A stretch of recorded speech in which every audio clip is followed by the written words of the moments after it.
Hello viewers, आज के इस लेक्चर में बड़ा ही इंटरेस्टिंग टॉपिक है जो बिल्कुल सिंपल है, लेकिन इसके अंदर एक पॉइंट है जो डिफरेंस है वो एक्सप्लेन इसमें मैं करूँगा। ये आप देख सकते हैं, मैंने दो क्वेश्चन लिखे हैं। जो क्वेश्चन 1 लिखा हुआ है ब्लैक कलर में, evaluate integral from 0 to 2 pi sine of x d x. ये बिल्कुल आसान सा इंटीग्रल है। साइन की इंटीग्रेशन होती है नेगेटिव कॉस एक्स, इसकी upper limit minus lower limit करेंगे तो ये बड़े दो स्टेप में सॉल्व हो जाएगा। अच्छा, क्वेश्चन 2 देखिए, इसमें लिखा हुआ है जी फाइंड एरिया। इसमें एरिया फाइंड करना है under the curve y is equal to sine x from 0 to 2 pi bounded by x axis. अगर इंटीग्रल हम फॉर्म करेंगे तो आप देखेंगे कि ये ऊपर वाला इंटीग्रल ही बन पाएगा। यही फंक्शन दिया हुआ है, वही लिमिट दी हुई है, साइन एक्स फंक्शन है और एक्स एक्सिस से बाउंडेड है। इसका एरिया जब फॉर्म करने के लिए जब इंटीग्रल हम फॉर्मुलेट करेंगे तो वो बिल्कुल अबव इंटीग्रल ही बनेगा, लेकिन फिर भी इसमें डिफरेंस है इन दोनों क्वेश्चन के अंदर। उसको हम थोड़ा डिस्कस करते हैं। पहले मैं क्वेश्चन 1 सॉल्व करता हूँ। तो देखिए, 0 से 2 पाई साइन एक्स को आपने इवेल्युएट करना है। हम जानते हैं कि साइन एक्स की इंटीग्रेशन होती है माइनस ऑफ कोसाइन एक्स, और इसमें प्लग करेंगे लोअर लिमिट फ्रॉम 0 से 2 पाई, और इसको इवेल्युएट करने के लिए इसमें प्लग करेंगे पहले upper limit minus cos of 2 पाई और माइनस, और फिर अब लोअर लिमिट जो कि माइनस कॉज ऑफ 0 बन जाएगी। ये बनेगा मेरे पास माइनस कॉज ऑफ 2 पाई और माइनस माइनस प्लस बन जाएगी और कॉज ऑफ 0 बन जाएगी। हम जानते हैं कि जो कॉज 2 पाई है ये 1 होता है और कॉज जो 0 होता है ये भी 1 होता है। और देखिए ये कट कर क्या बन जाएगा, मेरे पास 0 आ जाएगा। इसका मतलब हुआ कि जो इंटीग्रल है इसकी जो वैल्यू आ रही है वो इस इंटरवल के अंदर 0 आ रही है। चलिए अब हम आते हैं सेकंड क्वेश्चन की तरफ, जो कि ब्लू कलर में लिखा हुआ है। आप देख सकते हैं कि इसके अंदर find area under the curve. अगर ये कर्व ड्रॉ करें, आप ग्राफ ड्रॉ कर सकते हैं। इट इज नॉट पॉसिबल कि हर एक क्वेश्चन का आप ग्राफ ड्रॉ कर सकें, लेकिन जो कि ये आसान सा इंटीग्रल है आप इसका ग्राफ ड्रॉ कर सकते हैं। अगर इसका ग्राफ ड्रॉ करें तो आपको जरा पिक्चर में क्लियर आएगी।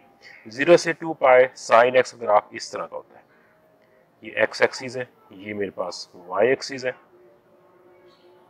ये function y is equal to sine x. Graph draw करने के बाद हम चूंकि जानते हैं कि एरिया जो अंडर कर्व होता है वो उस यहाँ पे दिया गया है y is equal to sine x. इसकी इंटीग्रेशन होती है जहां से जिस पॉइंट से जिस पॉइंट तक दी गई है। तो अगर इसका मैं एरिया फॉर्मुलेट करूं इस कर्व का, तो ये बिल्कुल आसानी के साथ, चूंकि 0 से लेकर 2 पाई तक आ गया, ये इसकी लिमिट्स ऑफ इंटीग्रेशन है और जो फंक्शन दिया गया है वो साइन ऑफ एक्स है। तो जस्ट ये साइन एक्स डी एक्स की इंटीग्रेशन है। और देखिए ये ऊपर मैं सॉल्व कर चुका हूँ पहले क्वेश्चन के अंदर, ये वही इंटीग्रल बनता है। आप जब इसको सॉल्व करेंगे इसका आंसर 0 ही आएगा। लेकिन क्या इसका एरिया 0 है? नहीं है। आप ग्राफ से देख सकते हैं कि इसका तो नॉन जीरो एरिया, कुछ एरिया इसका अबव एक्स एक्सिस है, कुछ एरिया इसका बिलो एक्स एक्सिस है। तो ये जो एरिया है ये 0 तो हरगिज नहीं है। तो इस इंटीग्रल ने जवाब दिया है कि इसका एरिया 0 है। तो इसका मतलब हुआ कि हमने कुछ मिस्टेक कर दी। मिस्टेक क्या की, अब इसकी तरफ आते हैं। दो का फंक्शन अगर गिवन हो तो आप उसको आंखें बंद करके उसका इंटीग्रल बनाकर उसको इंटीग्रेट करके इसका आंसर नहीं देख सकते, बता सकते। आपको थोड़ा सा इन्वेस्टिगेशन भी करनी पड़ती है। कुछ इंटीग्रल या फंक्शन बड़े आसान होते हैं, वो आसानी से जो है वो उनका आंसर सही आ जाता है उस केस में कि वो इंटीग्रल जो है वो सारा का सारा जो है वो जो फंक्शन है वो सारा सारा एक्स एक्सिस के ऊपर आता है। यहाँ देखिए आपका जो एरिया है, कुछ एरिया एक्स एक्सिस के ऊपर है। जब आप इंटीग्रेट से सॉल्व करते हैं तो ये एरिया पॉजिटिव निकालता है। कुछ एरिया इसका बिलो एक्स एक्सिस है, इंटीग्रल जब इसका निकालेगा तो वो उसको नेगेटिव निकालेगा। अब ये बिल्कुल सिमेट्रिकल है, यानी कि जितना एरिया ऊपर है एग्जैक्टली उतना एरिया उसके नीचे है। तो जब इसको ये प्लस होगा ये माइनस होगा तो ये क्या करेगा, ये इसको कैंसिल कर देगा और इसका आंसर 0 आ जाएगा। तो इसकी वजह से इसका आंसर 0 आ गया। इसका मतलब कि हमें क्या करना पड़ेगा, हमें इसको केयरफुली सॉल्व करना पड़ेगा। हमें इसको ब्रेक करना पड़ेगा उस पॉइंट पे जहां पे ये आपका जो एरिया है वो अबव से लेकर बिलो में जा रहा है, यानी ये इस पॉइंट तक। ठीक है, ये पॉइंट आप चेक कर सकते हैं, ये पॉइंट पाई आएगा। इसका मतलब कि जो एरिया 0 से लेकर पाई तक आएगा ये अलग फाइंड करना पड़ेगा, और जो एरिया पाई से लेकर 2 पाई तक आएगा, यहाँ तक ये 2 पाई बनेगा, उसको अलग फाइंड करना पड़ेगा। और क्योंकि पाई से 2 पाई तक एरिया बिलो एक्स एक्सिस है तो उसको फिर नेगेटिव से मल्टीप्लाई करके तो उसको पॉजिटिव बनाकर फिर उसमें ऐड करना पड़ेगा। यानी ये असल में होगा, कैसे होगा, ये मेथड इसका ट्रू फिर नहीं होगा। इसका जो एरिया बनेगा वो 0 से लेकर पाई तक पहले करेंगे, आप the same function sine x d x plus, और फिर प्लस नहीं आएगा बल्कि चूंकि हमें पता है कि वो एरिया बिलो है, तो फिर क्या करेंगे, हम उस एरिया को नेगेटिव से मल्टीप्लाई करेंगे ताकि वो एट द एंड क्या हो जाए, उसको पॉजिटिव कर दे। तो हम इसको फिर माइनस करेंगे, ठीक है, माइनस एरिया फ्रॉम पाए से लेकर 2 pi sine of x d x बनेगा। और इसको अब इंटीग्रेट कीजिए, इंटीग्रेशन की वही बनेगी, साइन की आएगी माइनस कॉस एक्स, लेकिन अब इसकी जो लिमिट्स बनेगी, अपर लिमिट और लोअर लिमिट, वो चेंज होगी, 0 से अगर पाए तक बने ये माइनस, इसकी भी इंटीग्रेशन वही बनेगी, माइनस कॉस एक्स आएगी, और इसकी जो लिमिट्स ऑफ इंटीग्रेशन है वो पाई से लेकर 2 पाई तक आएगी। अच्छा, इसको अब सॉल्व कर लेते हैं। ये पहला इंटीग्रल है माइनस कॉस पाई और माइनस, चूंकि फिर माइनस है तो प्लस हो जाएगा, कॉस ऑफ 0 बन जाएगा, ये पहले वाले का बन जाएगा, माइनस इधर आ जाएंगे, ये माइनस कॉस ऑफ 2 पाई आएगा, और माइनस चूंकि यहाँ एक और माइनस है तो ये प्लस कर देगा, कॉस ऑफ पाई आ जाएगा। अच्छा, कॉस पाई कितना होता है ये हम जानते हैं कि ये नेगेटिव 1 होता है, नेगेटिव बाहर आ गया, ये नेगेटिव 1 कॉस पाई का, कॉस 0 1 होता है, ये इस वाले का आंसर आ गया, माइनस इधर आ जाइए, माइनस कॉस 2 पाई ये 1 होता है, और कॉस पाई ये फिर नेगेटिव 1 होता है, ये इसका आंसर आ गया। ये देखिए ये नेगेटिव पॉजिटिव बन जाएगा 1 और ये 1, तो देखिए इसका आंसर 2 आएगा, माइनस, और इस वक्त चेक कीजिए ये -2 इसका आंसर आएगा। आप देख सकते हैं कि दोनों की एरिया की जो न्यूमेरिकल वैल्यू वो सेम थी लेकिन साइन डिफरेंट थे। अब यहाँ देखिए 2 + 2 बन जाएगा, जिसका जो एरिया बनेगा वो 4 आएगा, ये 4 इसका एरिया आना चाहिए। अब ये इसका करेक्ट आंसर आया है। लेकिन अब ये क्वेश्चन पैदा होता है कि हमें कैसे पता चलेगा कि हमने किस पॉइंट पे इसको ब्रेक करना है। ये पाई की वैल्यू मुझे कैसे पता चलेगी, यहाँ पाई आएगा, ठीक है। अब ये जो चले आसान फंक्शन है साइन एक्स, हम जानते हैं कि यहाँ तो इसकी वैल्यू पाई होती है, लेकिन फंक्शन कुछ भी हो सकता है। तो इसका मतलब कि हमें या तो ग्राफ ड्रॉ करना पड़ेगा, अगर ग्राफ ड्रॉ कर ले इज वेल एंड गुड, या आप ग्राफ ड्रॉ से उसका निकाल लें, या सेकंडली क्या करना पड़ेगा, हमें कोई ना कोई और एनालिटिकल मेथड यूज करना पड़ेगा। अच्छा, अगर ग्राफ ड्रॉ ना कर सके फिर हम क्या करेंगे, लेट्स टॉक अबाउट इट। अच्छा, अगर हम क्या करते हैं, हम फिर क्या करेंगे, हमारा जो फंक्शन साइन एक्स था और हमारा जो लिमिट दी गई थी वो 0 से लेकर 2 पाई तक, ये इसका इंटरवल है। हम क्या करेंगे, हम इस फंक्शन को इस इंटरवल में इन्वेस्टिगेट करेंगे, हम देखेंगे कि ये कहाँ कहाँ 0 बनता है, तो इसके जीरोस फाइंड करेंगे। यानी आप क्या करें, साइन एक्स को 0 से सॉल्व कर दें, इक्वेट करें, और यहाँ एक्स की वैल्यू फाइंड करें। साइन एक्स 0 किस पॉइंट पे होता है, इस इंटरवल में ये 0 पे 0 होता है, पाई पे 0 होता है, और 2 पाई पे 0 होता है। यानी इस इंटरवल में साइन जो है वो 3 पॉइंट पे आके 0 बनता है, 0 पाई और 2 पाई। आप जो कहेंगे ये कंटिन्यूअस फंक्शन है, ग्राफ स्टार्ट 0 पे, ये चूंकि इसकी वैल्यू 0 होती है तो 0 से लेकर 2 पाई तक ये एक ही लाइन में खींचेंगे, लेकिन ये कहीं ना कहीं से कुछ हिस्सा इसका अबव एक्सिस होगा, कुछ हिस्सा बिलो एक्सिस होगा। अब ये कैसे पता चलेगा कि कौन सा हिस्सा अबव एक्सिस है, कौन सा बिलो है, उसके लिए क्या करेंगे, हम इसके ये दो इंटरवल बना लेते हैं, 0 से पाई और पाई से 2 पाई, और यहाँ से इसको एक वैल्यू पकड़ते हैं 0 से पाई के दरमियान, टेक पाई/2, और चेक करें कि y of sine of x है इस पॉइंट पे पाई/2 पे पॉजिटिव है कि नेगेटिव है। साइन पाई/2 साइन 90 ये 1 होता है, देखें ये पॉजिटिव आ गया है।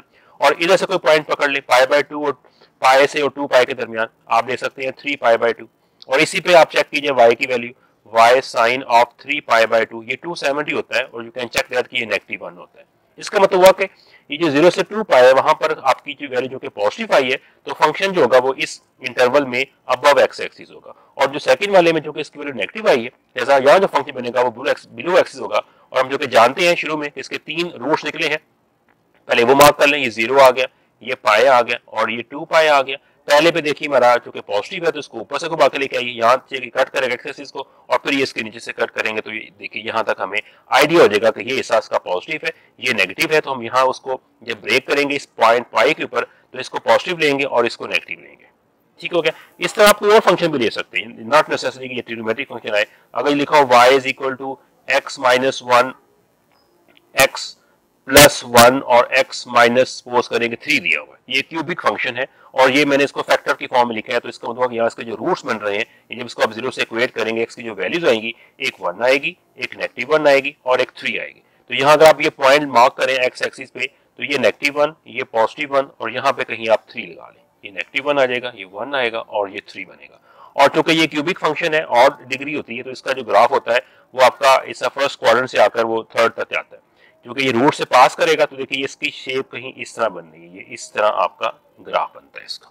अगर ये फर्स्ट टर्म इसकी पॉजिटिव है, एक्स क्यूब की जो टर्म बनेगी, जो लीडिंग कोफिशिएंट अगर वो पॉजिटिव होगा, तो फिर इसका ये होता है बिहेवियर, उसका स्केच बनता है। अगर लीडिंग कोफिशिएंट नेगेटिव आ जाए, तो फिर उसका जो होता है वो स्केच उसका फिर इधर से स्टार्ट होता है, फिर ऐसे बन जाता है ऑड डिग्री में। अगर ये इवन डिग्री हो तो फिर दोनों ऊपर होते हैं, दोनों फिर नीचे होता है। खैर, तो ये आप देख सकते हैं यहाँ पे। अब आपने ये चेक करना है कि -1 और 1 के दरमियान इसकी वैल्यू क्या आती है। आप कोई पॉइंट चेक कर सकते हैं, -1 और 1 के दरमियान 0 चेक कर लिए, यहाँ 0 प्लग कीजिए। जब 0 प्लग करेंगे देखिए यहाँ -1 आएगा, ये 1 आएगा, ये -3 आएगा, मल्टीप्लाई करेंगे ये पॉजिटिव आएगा। इट मींस -1 और +1 के दरमियान इसका आंसर पॉजिटिव है, तो ये पॉजिटिव बनेगा। 1 और 3 के दरमियान कोई नंबर चूज कर लीजिए, 2 चूज कर लीजिए, वो 2 प्लग कीजिए, और वहां जब 2 प्लग करेंगे यहाँ पे अंदर आप देखेंगे कि वहां पे उसका आंसर नेगेटिव आएगा, जैसा वो बिलो एक्स एक्सिस है। तो इसका जब आपने एरिया फाइंड करना होगा आपको ब्रेक करना पड़ेगा इंटीग्रल, ठीक है। अगर आप सपोज करें इसकी लिमिट देता है वो कि 0 से लेकर आप कह लें कि वो 3 तक है, सपोज करें यहाँ तक उसको देता है, तो 0 से 3, तो आप देखें 0 से लेकर 1 तक हम बताया कि ये पॉजिटिव है, तो 0 से लेकर 1 तक ब्रेक करेंगे ऑफ वाई। उसके बाद 1 से लेकर 3 तक क्योंकि नीचे आया हुआ तो फिर वो माइनस लगाएंगे, और 1 से 3 करेंगे और वाई पे इसको इंटीग्रेट करेंगे, तो फिर देखिए फिर इसका एग्जैक्ट एरिया आपको देगा। अच्छा, कुछ ऑथर ये भी कहते हैं कि आप क्या करें, आप उसका मॉड ले लें, एब्सोल्यूट वैल्यू ले लें। यानी आपने एरिया फाइंड करना है तो आप क्या करें, 0 से लेकर 3 तक, और जो आपके पास कर्व है उसके एब्सोल्यूट वैल्यू ले लें और dx ले लें, और फिर इसको आप जो है इन्वेस्टिगेट करें। और इसको इन्वेस्टिगेट इसी तरीके से किया जाता है कि चूंकि हम जानते हैं कि एब्सोल्यूट वैल्यू में जहां उसका पॉजिटिव आएगा वहां जहां जहां वो 0 बनेंगे वहां उसको ब्रेक करना पड़ेगा। जो पोर्शन उसका पॉजिटिव है वहां पे हम पॉजिटिव लेंगे, जो पोर्शन उसका नेगेटिव वहां पे नेगेटिव लगाना पड़ता है। तो फिर एट द एंड आपको फिर यही प्रोसेस करना पड़ेगा। ग्राफ ड्रॉ कर सके वेल एंड गुड, नहीं तो फिर आपको एनालिटिकली उसके जीरोस फाइंड करके और हर दो जीरोस के दरमियान एक पॉइंट चेक करना पड़ेगा कहाँ वो पॉजिटिव है कहाँ वो नेगेटिव है, और उस हिसाब से जो है आपको उसका एरिया फाइंड करना पड़ेगा। तो ये देखिए, जब एरिया का क्वेश्चन आएगा तो आपको थोड़ा सा केयरफुल होना पड़ता है। जब इंटीग्रल, एक डेफिनेट इंटीग्रल जब आपको आता है सॉल्व करना, तो बिल्कुल आप जस्ट उसको इंटीग्रेट करके लिमिट प्लग कर सकते हैं, नो डाउट। लेकिन जब आपके पास क्वेश्चन आता है कि फाइंड एरिया, तो आपको थोड़ा सा उसकी इन्वेस्टिगेशन करनी पड़ती है कि हमारा जो एरिया है क्या उसका कुछ पोर्शन एक्स एक्सिस से नीचे तो नहीं है। Thank you for